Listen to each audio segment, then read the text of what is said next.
New smartphones are in the air as the world's biggest smartphone maker, that is Samsung, released its latest set of flagship phones, that is the S22 range. So for today, let's talk about the S22, S22 Plus, S22 Ultra, and Galaxy Tab S8.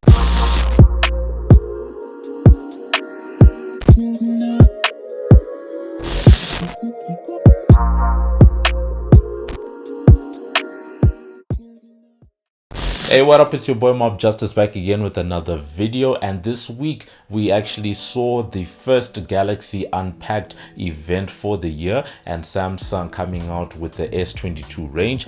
So for today, that's what we're going to be looking at. What's the place of these phones? Where do they fit into the market, and will they still be relevant by the end of the year? As always, this video is brought to you by the team over at Lion Media. Head on over to check out some of the crispiest photo, video, and audio content. That's www.lionmedia.com. Head on over, check it out, and just see what the team can do for you. As I said, we got a new crop of S22 phones this year. The reason why this is important is because Samsung is usually one of the first manufacturers to give us a flagship in any year, and one of the things that Samsung has been able to do very well through the last couple of years is to have their S range of phones at the beginning of the year that remain relevant and compared to even the iPhones that come up in September, October. So this is very important and sort of gives a signal of where the world of smartphones and Android are going to be in 2022. As we do with the keynote, we take note of some of the things that happened at the event, and there were two things that stuck out to me. The first thing was the focus that Samsung put at the beginning of the keynote around environmental issues. It's a theme that was carried throughout the event, as they were highlighting all the different ways that they've been able to be more sustainable in the manufacture of their devices. The second thing was the fact that they were quite creative in how they actually gave us the launch videos for both the S22 and the Galaxy Tab S8. On the phone side, we saw a bit of a scene, a mashup with Bridgerton, the popular Netflix show, and then on the side of the Tab S8, we saw them sort of debuting that alongside a scene from the upcoming Batman movie. Getting into the devices themselves, we start off with the S22 and S22 Plus, and I'd say that the design this year is more evolutionary than revolutionary. It sort of reminds me of the move that we saw a couple of years ago from the S8 to the S9 from Samsung, because the S22 looks very similar to what we saw last year with the S21. They even kept the very cool looking camera module on the back of the phone. And speaking about that camera, we saw Samsung coming through with a 50 megapixel wide angle main shooter, a 10 megapixel telephoto lens, as well as a 12 megapixel ultra wide lens on the set of cameras. But very interestingly, these look like they're going to be nighttime photo beasts, because Samsung actually spent quite a bit of time talking about the nighttime capabilities of these devices, using things like artificial intelligence to make sure that people can get the best pictures in low light situations. And at the same time, Samsung also showed off an AI powered autofocus system,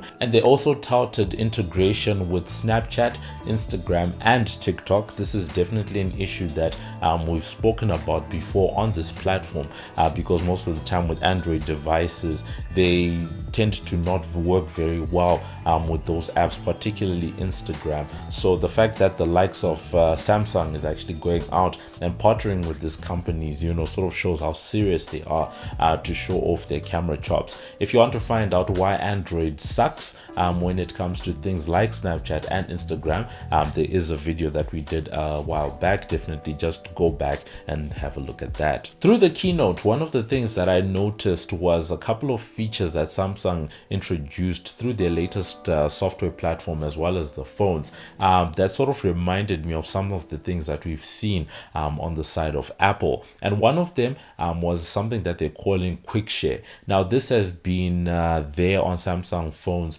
in one form or another for a couple of years now, but they sort of showed themselves off, sharing quickly, a file or a picture from one Samsung phone to another, which definitely reminds one of AirDrop. As usual, the two phones come in a range of very interesting colors. There's one sort of dark green color that I think looks quite interesting, but my favorite so far is the white color. It really looks good, and obviously the black color. And then the S22, the normal one, is coming in at around $799, and then we have the S22 Plus that's gonna come in at $999. Undoubtedly, the highlight of the day was the S22 Ultra. A lot of questions are being asked about whether this is now it. The replacement for the Note range is now the Ultra range, because we now see that S Pen support, as well as a completely different design and squared off edges,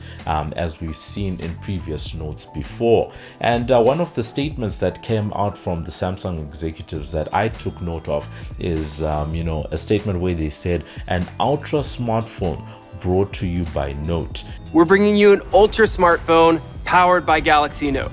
And I think something like that sort of shows the direction that Samsung is going with this new Ultra line. Looking at the design and features, we see they've now got a new Gorilla Glass Victus Plus.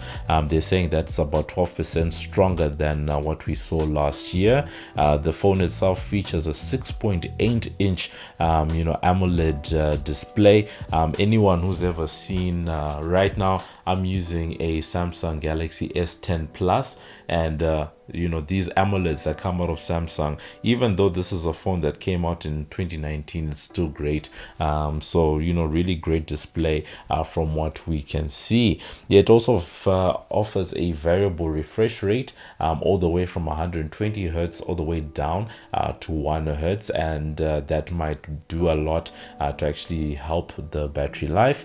And then we also saw them touting something that they're calling Vision Booster, which basically helps with being able to see the display in a well-lit environment like outside. Usually that tends to be a bit of a problem. And then we also saw them talking about new 4nm process chips, because the new S22s are running on the latest Snapdragon chips. Obviously, in other parts of the world, we're going to see them offering the Exynos variants, but the new Snapdragon chips, looking great. And then one of the things that I took note of is that they have a new heat sink that they were touting in the device, a new way to dissipate heat, and it really looks like a great design. How it's actually going to work over time, we wait and see. Moving on to the cameras, that was a big focus, as we saw with the S22, the Ultra range. They've really put their best foot forward here with this set of cameras, and they really touted how they're geared towards creators, and even had the chief of business over at YouTube coming on to talk about the device's capabilities. And it seems that people that do buy the new device will be given access to YouTube Premium as part of the promotion to get people to buy the devices. One of the things I'm quite interested to see is their optical image stabilization, because basically they've built the sensor. Behind the sensor, they've built the lens mechanism with a little bit more space, so that it can counteract some of the movements that people have in their hands when they're taking some of those images. So I'm really keen to see how that works in real life. And then once again, we saw the words AI, or artificial intelligence, coming up again, as we saw with the S22, them talking about how it's going to help with the autofocus, and once again the theme around nighttime photography. And they actually came out to something that they're calling Nightography, because they're really going in on the low light capabilities of these devices. And as we saw with the latest crop of iPhone, Samsung has actually released something that they're calling Expert RAW, so people will have the ability to take raw photos on the S22 Ultra and be able to tweak it the same way that you would on a DSLR using things like Lightroom. On the camera, what I'm really keen to see is the new interface, because because they're offering something that they're calling their Pro mode, where people will have greater control and access to things like ISO, shutter speed, and aperture. So really great. It will be really great to see how they've actually worked that and how much control, how much granularity will people actually be able to get in that mode. And as a creator myself, I'm really keen to test it out, especially on the video side of things. Coming once again to some of these Apple-like features that I mentioned earlier.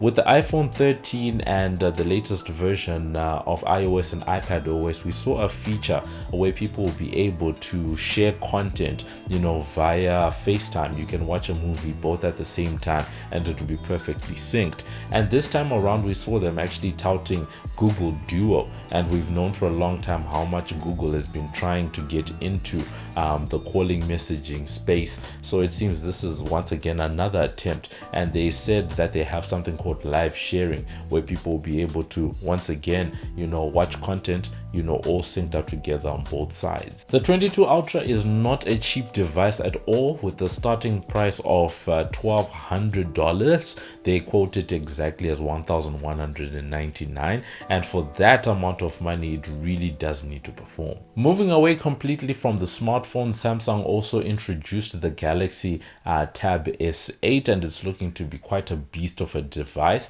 It comes in with a 14-inch AMOLED display, so it's looking like it's going to be really great. The one thing I don't like design wise, and I said it when the new MacBooks came out, is that this one also features a notch. I'm sure that over time it disappears, you don't even think about it, but I really don't understand why people feel the need to be putting notches in places where notches are not needed. Apart from that, we also see a 120 Hertz display coming out from there, as well as a new feature on the camera side that we've seen like iPad's center stage. We're seeing something called auto framing that will allow people to stay in the frame, and once again Google Duo featuring as one of those platforms that people will be able to use that feature with.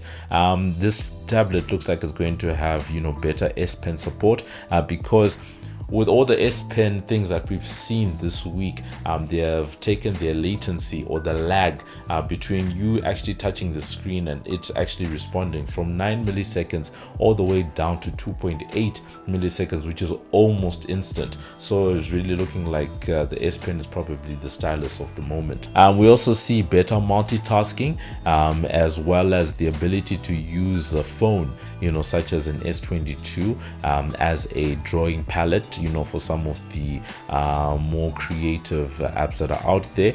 And then just like what we've seen on the Apple side, we saw them talking about LumaFusion. It looks like it's one of the apps that they're working with to bring mobile video editing over to the Galaxy Tab S8 side. It's really been a popular app for iPad Pros and people that want to edit on iPads, because to this day there's no Lightroom that's available on iPad, and this really seems to be one of the best alternatives that's out there. The other product that sort of caught my eye is that Samsung released something that they're calling Samsung Wallet, which will be a way to store of value for digital goods. And I'm just wondering that in a world where we're talking about the metaverse, is this Samsung's way to also get in on the action so that people can have a way to have a store of value for some of their online digital goods and services. This video would not be complete without us at least mentioning the software that these devices are all running off of,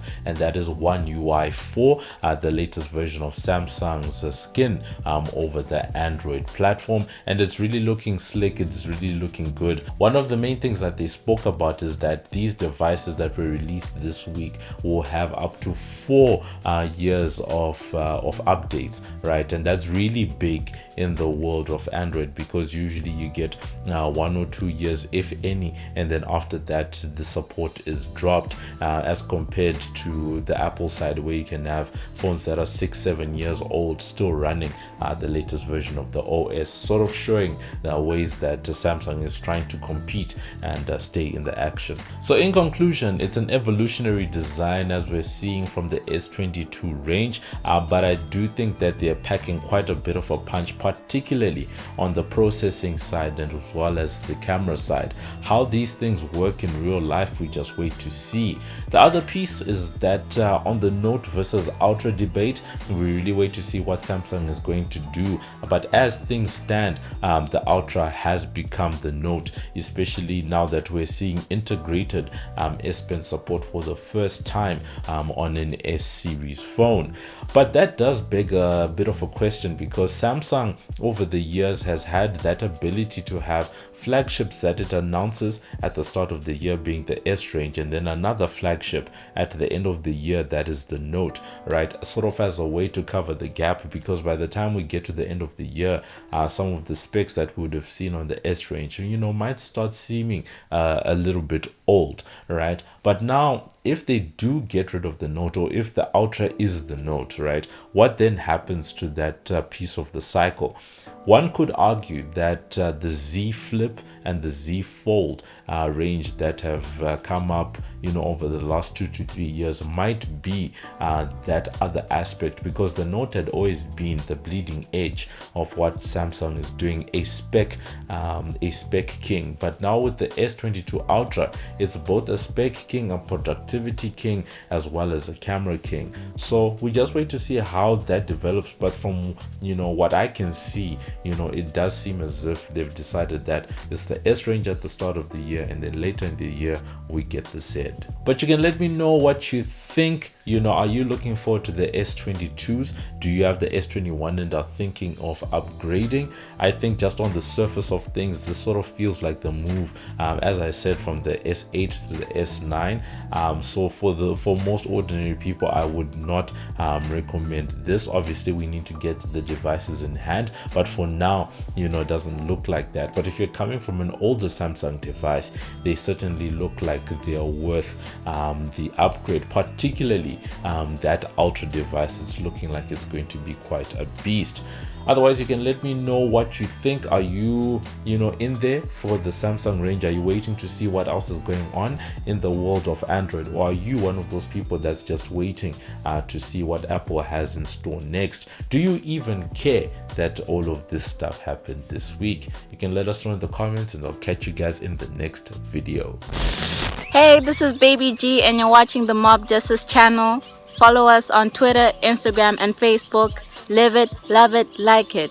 This is the MobbJustice TV.